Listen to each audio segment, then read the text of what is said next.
Hi Ravinder, thank you for talking to VC Circle. We just want to understand more from you about trends in real estate investing from a private equity point of view. No, see, real estate has been a very hot sector. I mean, a lot of private equity interest, but I think the funds have really been struggling in terms of what would be the right way to make the investment. Maybe because real estate by nature is a very long gestation. I mean, the projects take a very long time to mature.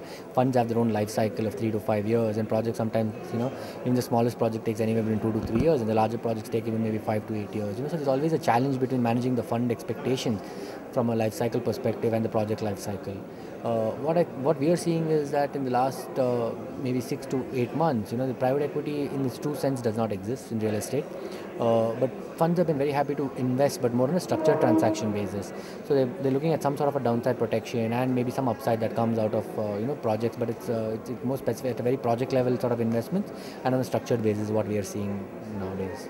What kind of structures are you seeing? Pretty much the structures that we are seeing is that investors want some sort of a downside protection, so they're looking to make sure that there's some sort of a debt style protection in the investment. Although it's considered equity, they like to have debt style protections and governance from the companies. They're also expecting some amount of servicing to happen, maybe even a low coupon, but some amount of servicing that needs to happen, and some amount of upside that comes from the project. So it's pretty much sort of a mezzanine or sort of a structured transactions where we are seeing that private equity funds are nowadays interested. That's interesting. That brings me to a second point that you kind of raised money recently by way of NCDs, non-convertible debentures.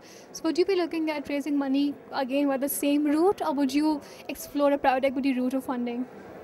I think both have their pros and cons. I mean, NCD is more a debt style sort of an investment, but I think what it does is that from a company perspective, we're able to expense these, the interest costs and things like that. So while those are the advantages, of course, I mean, they come with, the debt style obligations of, servicing interest in the regular intervals and things like that. So I think they're very two different pools of capital. I mean, the private equity and NCD are two different pools of capital.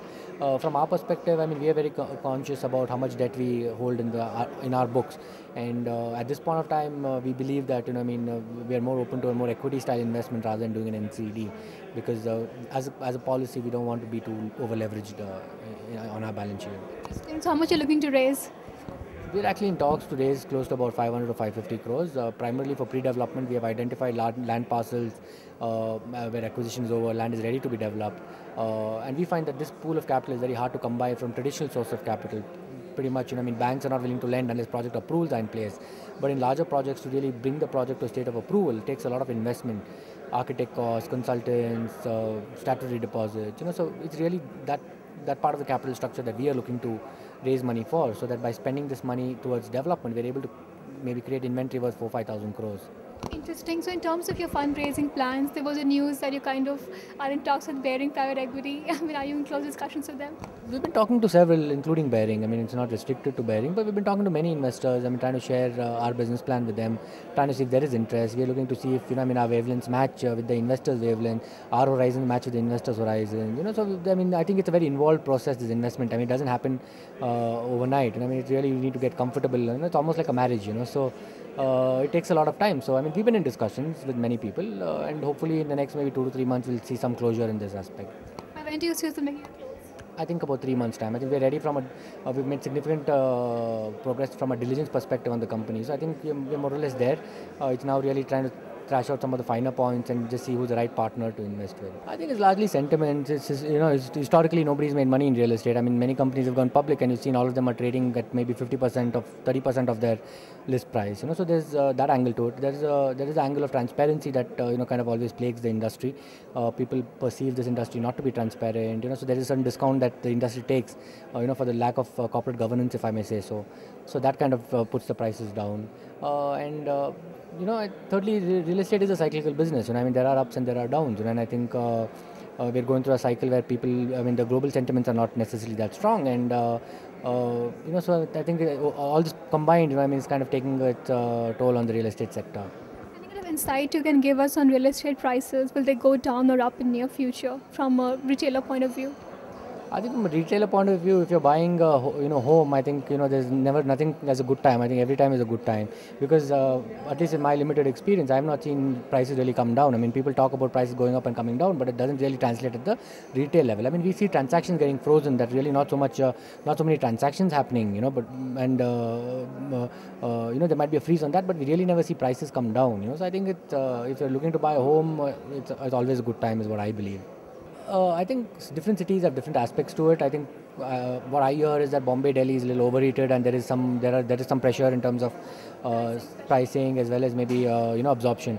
Bangalore, we've not seen anything so far. I think pricing, fortunately, the good thing and the bad thing is that the price didn't really scale up as fast as it did in other cities. So I think that's also the good thing now. The prices are stable. So, but of course, I mean, overall, when the macro sentiments are, people are a little skeptical, it kind tend to take its toll. People tend to postpone the decision, because real estate is not really not necessarily the priority investment for anybody. I mean, and they tend to push this, and it's a large investment, so people tend to push this investment if sentiments are poor. But what are your expansion plans? We have our own strengths in terms of a very large land bank, which is about a historical cost. So we've been in this business for over 35 years. We've come to own very, very significant land parcels. All our land parcels are extremely prime in nature, which is an added advantage. Some of this historical cost we're able to kind of pass it on to the customers. In the sense that we're able to price our products a lot more competitively, a lot more aggressively. What we also do is that we tend to always, going with our philosophy of thinking ahead, we tend to bundle our project, always try to do something different in all our projects. So we were the first company, in the city to give modular kitchens free with all apartments.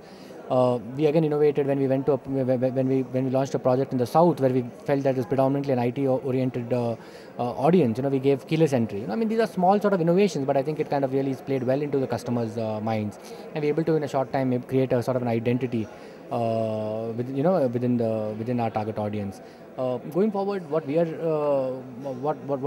proposing is to really create destination and townships, large integrated sort of developments, which has the live and work sort of concept where there are various asset classes within that particular complex. So really, what we're trying to say is that, I mean, all of us are today exposed to a global sort of a world. We all travel, we see good sort of, but I think infrastructure, unfortunately, is not in anybody's domain. We can only crib about it, but there's nothing that we can do.